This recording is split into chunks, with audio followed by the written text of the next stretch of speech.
Welcome to Golden Record, an S&P Global Market Intelligence podcast, where we discuss challenges, solutions, and hot topics in the world of corporate actions. I'm your host, Amanda Burgess. This episode comes to you live from Sibos Week 2023 in Toronto, where we can't help but extend the conversation beyond just corporate actions. Thought leaders from around the world have gathered to share insights across areas such as ESG standardization, cross-border payments, post-trade data, digital currencies, and advancing technologies such as AI and machine learning. I'm excited to be joined by Virginie O'Shea, owner and founder of Firebrand Research, a capital markets-focused research and advisory business.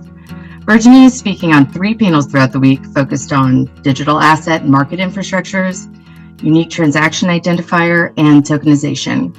Thank you, Virginie, for stopping by our booth today and chatting with me. My pleasure. So today, I'm hoping to get your expert perspective on a few of the focus areas of Sibos 2023. In short, how firms can balance the increasing need for speed with equally important ESG principles, risk mitigation, and financial stability and growth. So let's start with technology. What new tech opportunities are associated with achieving greater interoperability for financial firms, and also the associated challenges and risks when using them? So, I guess one of the topics that comes up every Sibos is to do with standards and standards adoption. And again, this year, ISO 20022 has been a topic. I know corporate actions teams are fully aware of the standards and its lack of application across the industry, unfortunately. But, that's one of the areas that I think Swift have been pushing yet again this year, a discussion around how do we finally get the market on the security side to adopt ISO 20022. Do we force migration? I know we've had a lot of discussions on that topic over the last couple of years. They've done that with the payments world, so we expect it's going to be coming within the securities realm. In terms of technology, this week's obviously lots of discussions about next generation technologies out there, machine learning, AI.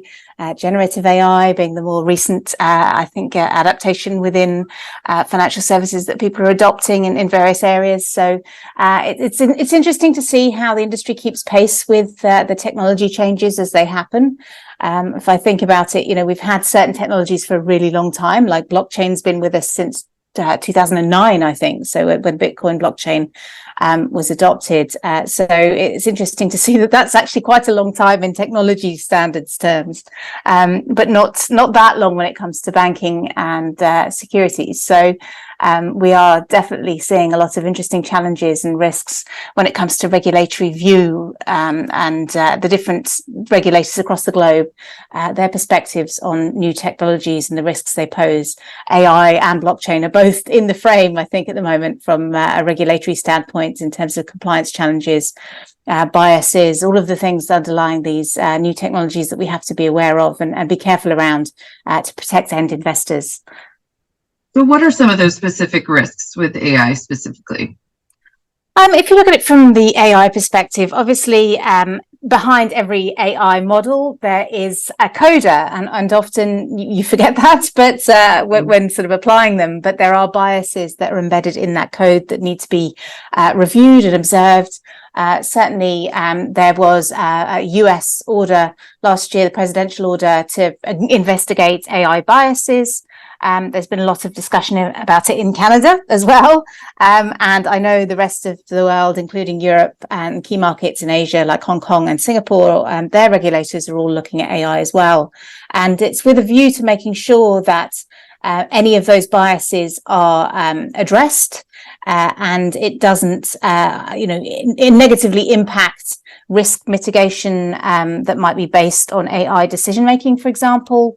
We just need to have sort of checks and balances in place to make sure that if you automate a process fully, you have a check and balance there, and that could be relevant for corporate actions as well in terms of making sure that there's not biases in terms of how those are addressed as well if you automate them fully. Yeah, and I think specifically with corporate actions, there's this thought that you can never fully replace the human with corporate actions processing.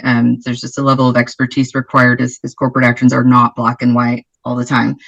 So it's interesting to see how AI is impacting the industry as a whole, but how it will be able to contribute to efficiencies in corporate action processing. And maybe that's limited to certain event types or markets rather than, as a whole. But Sure. yeah, we'll see how that we'll see how that evolves.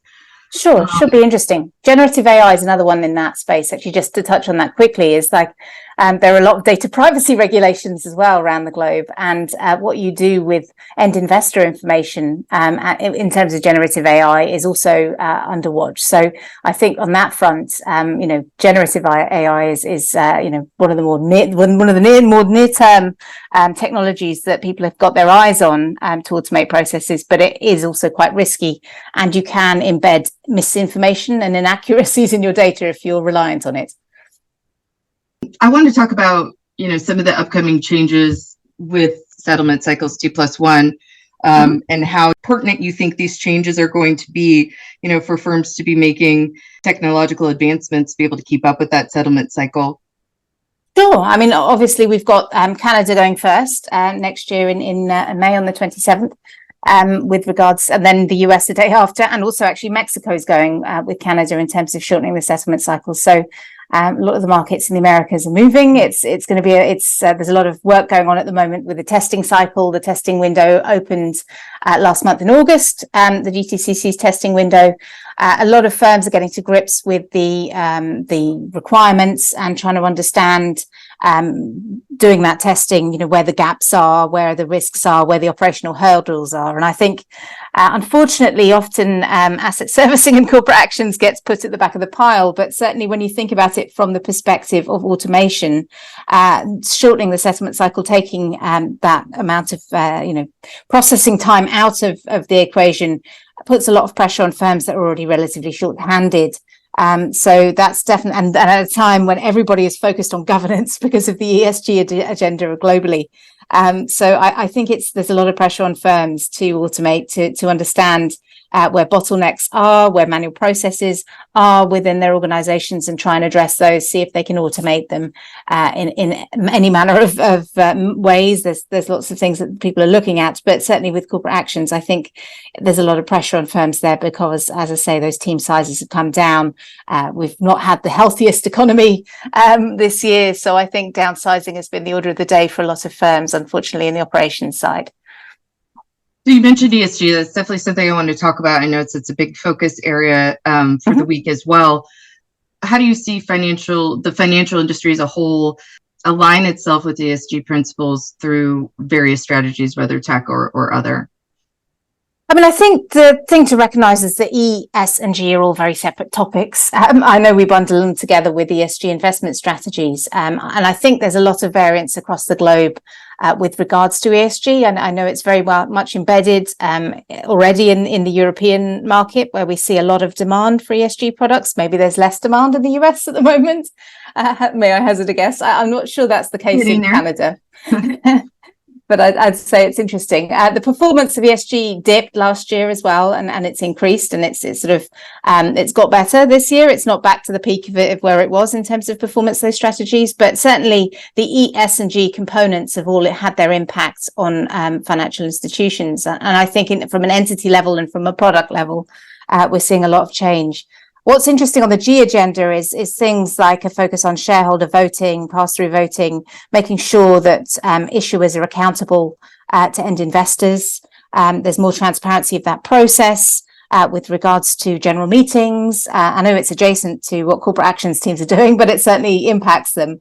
And there's a real push in Europe and the US to standardize a lot of these processes. So it's an interesting dynamic that the G is coming forward in the US market in particular, whereas the E and the S have maybe taken a bit of a back seat now.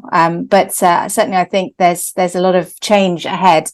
And with things in Europe around SRD2, I know that's another topic people have been talking about at Sibos, largely because it's an interesting precedent, and some of the regulators in the US are keeping an eye on what's going on in the European markets as well with regards to governance. So maybe everyone will be on the same page at some point, but we're certainly not at the moment.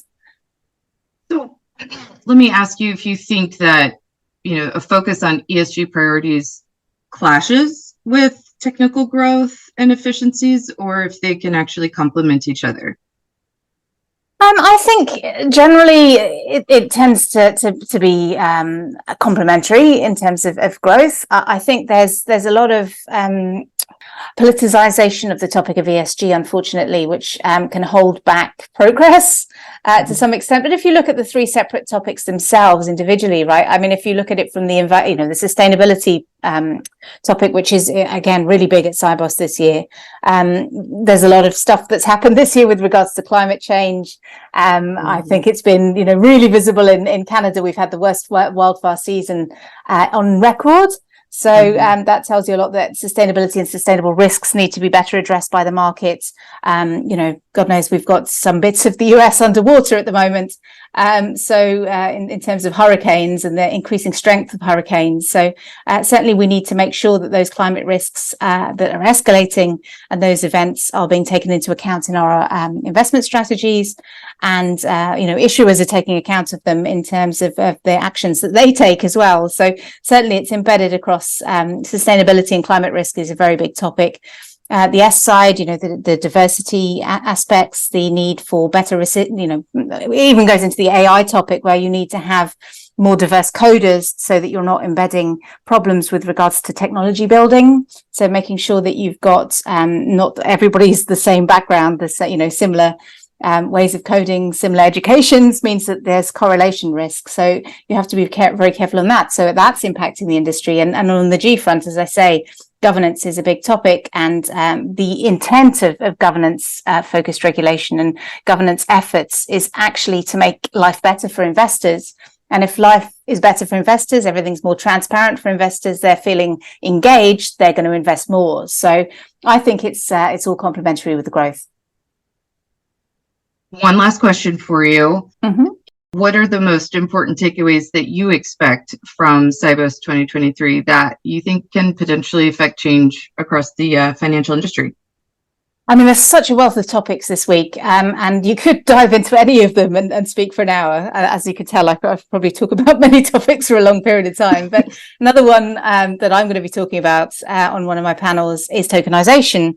And tokenization is an interesting area. We've done a lot of, we're in crypto winter, so cryptocurrencies are out of vogue at the moment. But certainly with regards to tokenizing traditional assets, maybe private markets, that's an interesting area. I'm sure it's going to be interest to people in the corporate actions realm, as the more we digitalize products and turn them into online only or digital only products, moving to digital equities, for example. What does that do with smart contracts to the corporate actions process? Does it mean everything is a little more automated? Do we cut intermediaries out of the process? It's sort of very big transformation there, and it's also big dependency on technology. Potentially, we may have issues. I mean, there's obviously a lot of investigation into blockchain and distributed ledger that needs to go on. I know that a lot of the US regulatory agencies are doing a lot of digging into this space. We've also seen some issues with regards to the Australian Stock Exchange's adoption of DLT. So there's a lot of question marks, but I think tokenization is going to be a big topic going forward, and to see what happens with the industry and how it transforms in the long term, depending on which technology platform we use underneath all of it. If it is DLT, we'll see. It might not be. Well, thank you again so much for your time. I will let you get back to it. I know you have a busy week. I'm very excited to listen to you and others speak on those panels. So we'll catch up with you later. Thank you so much. Great. Thanks very much.